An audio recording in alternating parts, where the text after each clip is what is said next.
Stormy seas and lost souls. Who is it? She's dreamt of this before. It's coming. Is it? They say dreams are visions of our memories, thoughts and fears, as seen by our inner eye.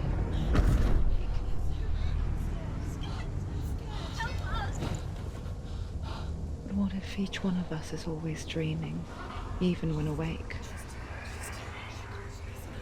And we only see what our inner eye creates for us. Is this what hell is? A world shaped by Senua's nightmares. Maybe that's why people fear seeing the world through her eyes. Yes, she's scared. Because if you believe that Senua's reality is twisted, you must accept that yours might be too.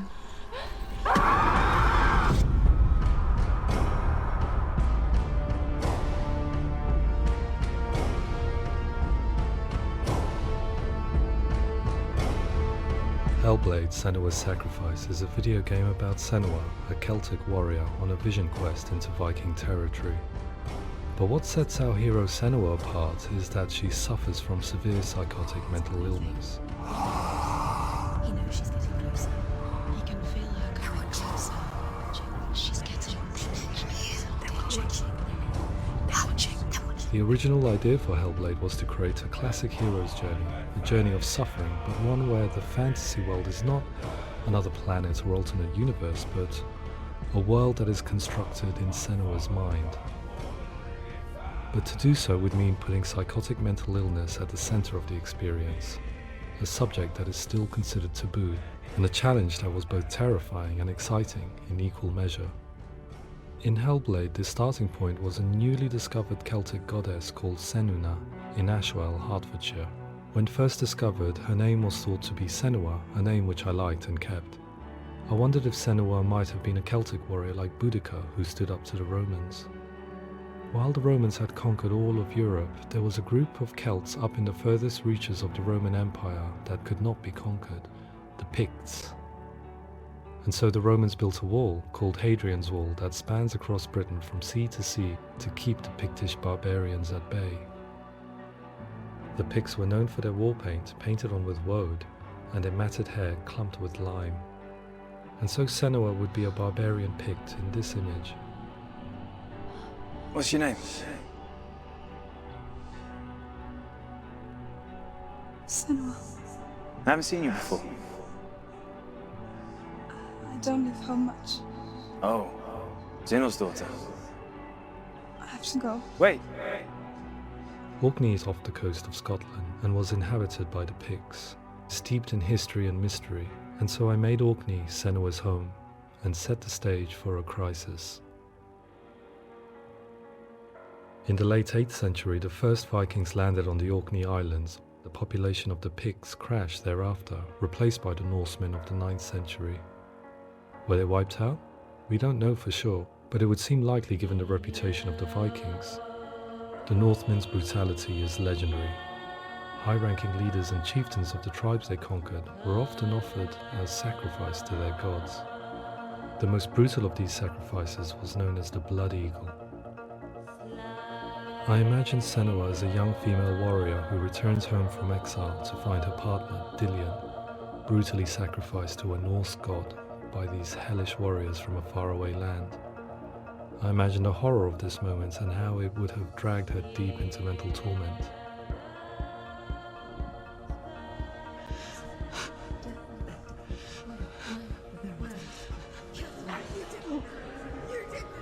No!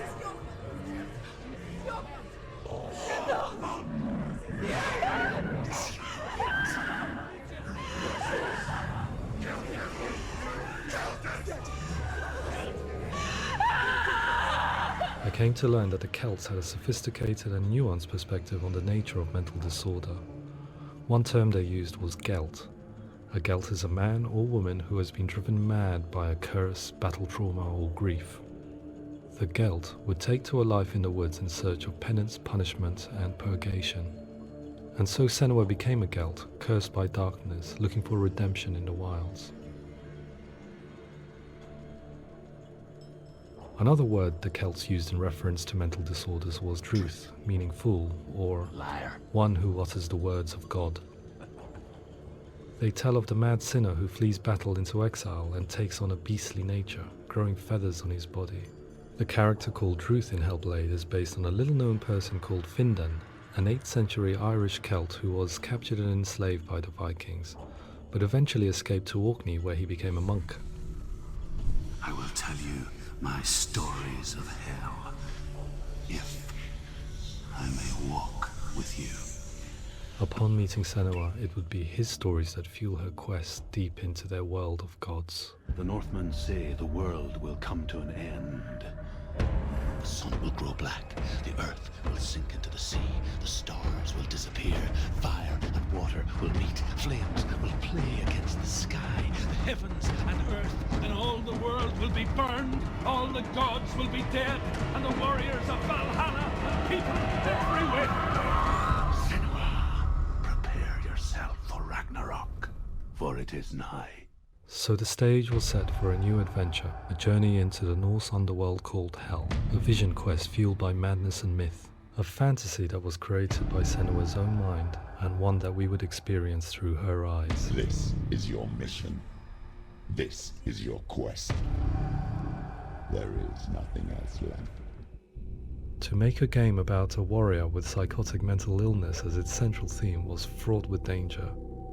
Mental illness, such as psychosis, is still taboo and rarely acknowledged in a century of cinema, never mind the new medium of games. Where it does feature, it often conflates psychosis and psychopathy associated with a lack of empathy. It is unfortunate that these two words sound so similar that they are used interchangeably in media.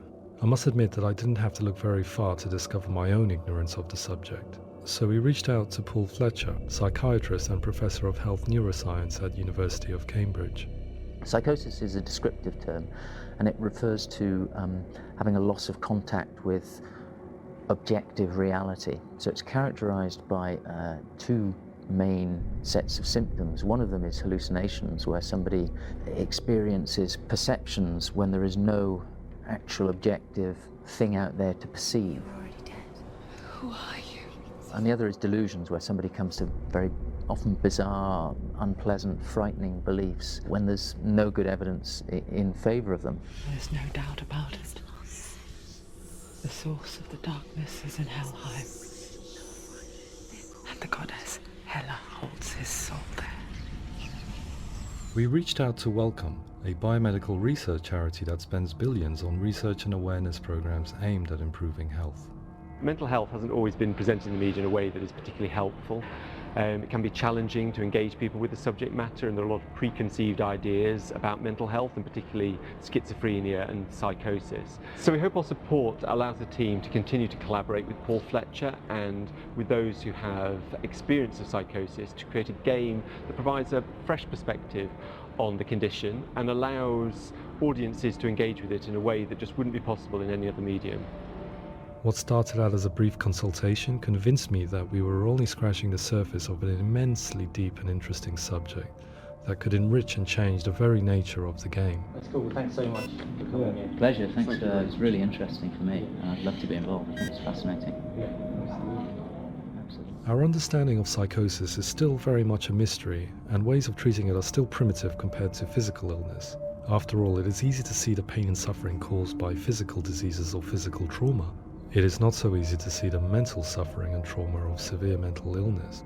But what if we could find a way to see it? Games are capable of drawing you in for hours on end, playing the role of a character who is different from you, experiencing their perspective, and actively involving you in a world that functions with a different set of rules.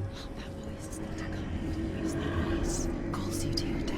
It's an evil voice. If we were to represent Senua's psychosis, we would have to simulate voice hearing, a common attribute. But how can we simulate something we have no first-hand experience of? Professor Charles Fernyhough, a leading expert in voice hearing from Durham University, offered his help.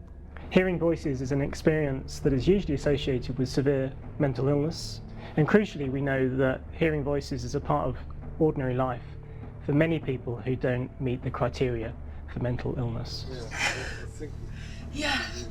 Oh, that's not him in real life. We know voices vary according to where they appear in space. Voices can appear far away in the distance, they can appear right there in your ear, they can seem to be coming from inside your head.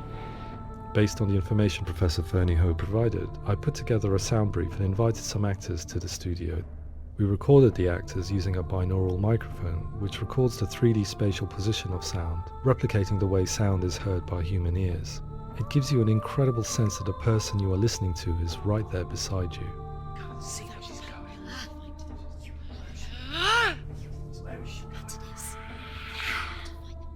Rachel Waddingham from the Voice Collective came to our studio with 2 young voice hearers to speak to our team. We talked at length about their experiences and they listened to our tests, giving us feedback on how we could improve on it. Everyone hates her. She's cursed. It's very hard to represent what this experience is like, partly because it's such a personal, intense, emotional experience. It's testament to how Ninja Theory have been listening to what the researchers are saying, but also crucially listening to the experts by experience. What they've come up with is so compelling. It's by far the best representation I've heard of what these experiences are like.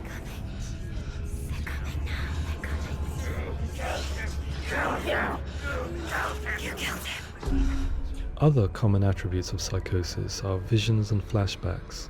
We met with Recovery College East, who work with and care for people recovering from severe mental disorders. A group of service users gave us their first-hand account of what they experience. Sometimes when the visions or what we're seeing is too much, we become small until eventually we perhaps don't see anything. The people we spoke to, the stories they told, were fascinating, harrowing and mind-boggling. The reality of what people experienced was vivid, far exceeding what I could possibly have imagined. We went away itching to represent some of these visions and flashbacks in the game. As we all know, my heart is so, love is so far away. Don't you know how I wanna feel deeper? I could never know how you grow, all these days are killing me. Now I see deep in me insanity does unfold. I just wanna feel deeper, deeper. I just wanna feel deeper, deeper.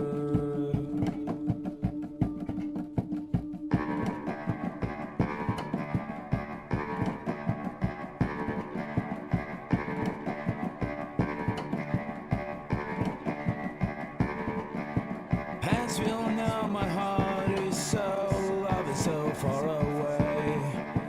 Don't you know how I wanna feel deeper? I could never know how you grow, all these days are killing me. Feel like this, read like this, I just wanna live that song. I just wanna feel deeper, deeper. I just wanna feel deeper, deeper.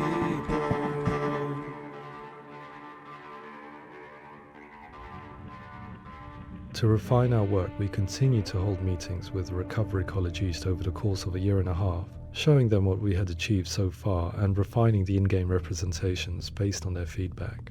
With their help, flashbacks, visions and changes in perception were woven into the story and gameplay of Senua. The students that are involved in this project are incredibly excited about being involved.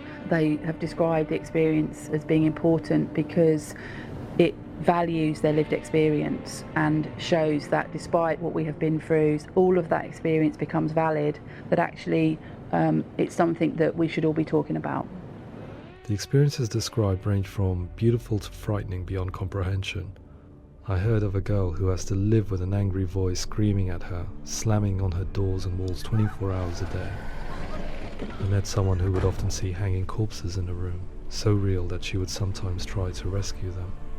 The panic and fear that comes with such visions is entirely understandable, and it can be a living horror for some. Worthless, weak, pathetic. Go on, feel sorry for yourself, because there's no one left to do that for you. I was urged by one fellow that we should not shy away from showing this horror, and so I was perpetually torn in making Hellblade. Had we gone too far with our representations or not far enough? broken and lost. Just like your soul. Come on.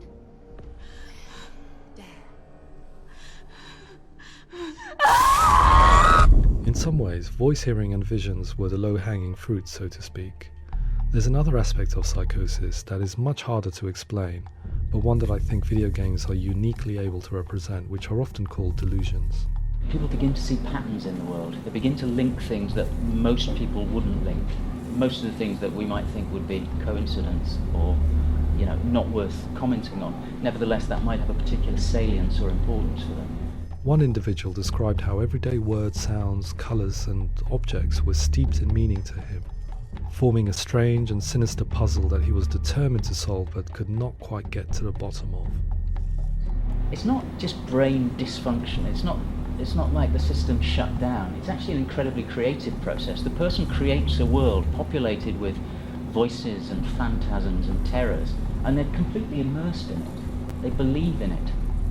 We often invite people into the studio to play the game. In one of our playtests, they played through much of the game, making associations between runes, secret messages, and the threat of darkness that stalked them. There are many things that happen in the world of Hellblade that make perfect sense within the context of Senua's mind. The dark rot that's killing her slowly from within, the secret runes of the gods that block her path to Helheim, and strange associations that exist in the game to confuse you. To complete Senua's quest, you have to internalize and accept the logic and meaning behind these things to progress. Afterwards, they said that they didn't see much evidence of mental illness in the game. People with delusions of all sorts would argue the same thing, that they are not aware of their experience being abnormal in any way.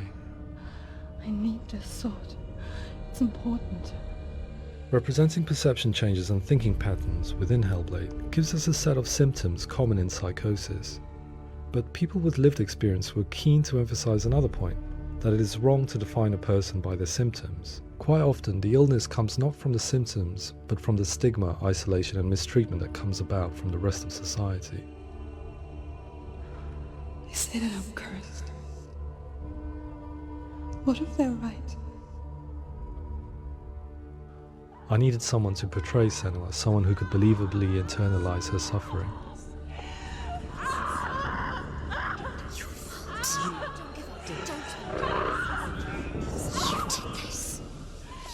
Melina Jurgens, our video editor, had been a stand-in for Senua over a few months while we perfected our motion capture techniques. Without realizing it, she had already auditioned for the role, and I knew her well enough to know that I didn't have to teach her to act, but to relive her own internal pain. As often is the case, those who have suffered mental anguish are never far from us.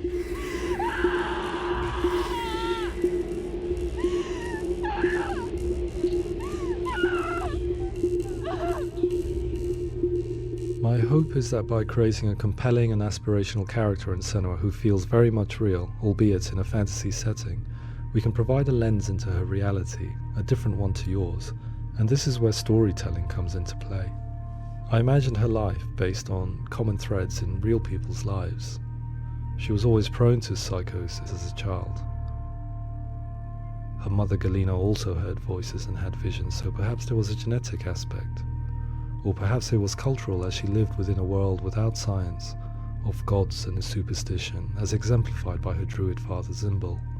Psychosis developed in her late teens to early 20s and was exacerbated by stigma and isolation at the hands of the clansmen and her father. This darkness. It's spreading. The trauma of seeing her lover Dillian sacrificed tips her over the edge, making her remodel her reality around a concept that connects everything: the darkness. So the question, is what Senua experiences real? Can only be answered by saying, yes, it is real. It is her reality. All of her suffering will have been for nothing. It's just a matter of time. Towards the end of the project, service users and professionals that had collaborated with us were invited to see the near-final game. It was a chance to see if the game had reflected their views or if it had misrepresented them. For me, being involved in especially developing Senua's character has been really important, and being able to bring in my perspective and what I see and what I hear and having that built into the game has been a real privilege. It's gritty and it's meaty, and there are some tough subjects in there that are being tackled with honesty.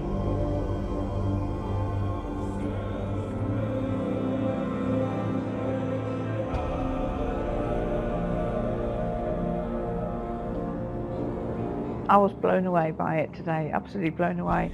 It was just fantastic to get the opportunity to use our lived experience in a very creative way. There's nothing tokenistic about the work we've put in. It feels like we've been listened to, things have been taken on board, and I think there was a lot of realism in the game itself, and it feels very authentic.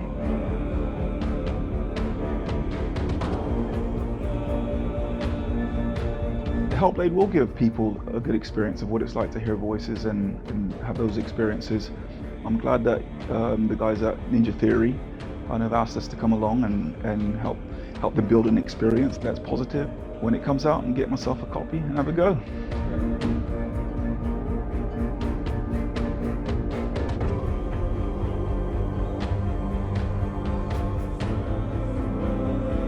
I think all the way through I was really inspired by how the conversations have translated into the game in a way that I think I didn't imagine was possible. So wonderful, really wonderful.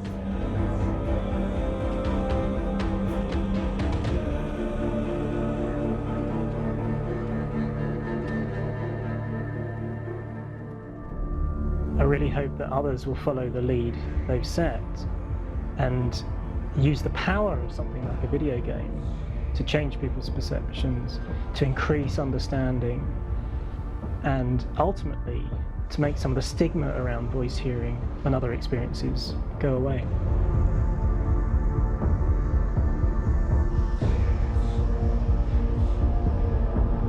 For me, it was really exciting to see something that I explore scientifically being represented so beautifully in a character who's trying to penetrate the mysteries of the environment in which they've been placed, with all of this strange uncertainty and noise and conflicting information that they're getting. I'm very excited by this way of trying to represent mental illness, because I think it actually might be offering us insights that we wouldn't get from pure scientific explorations, and actually giving us quite an empathic view of what it might be like.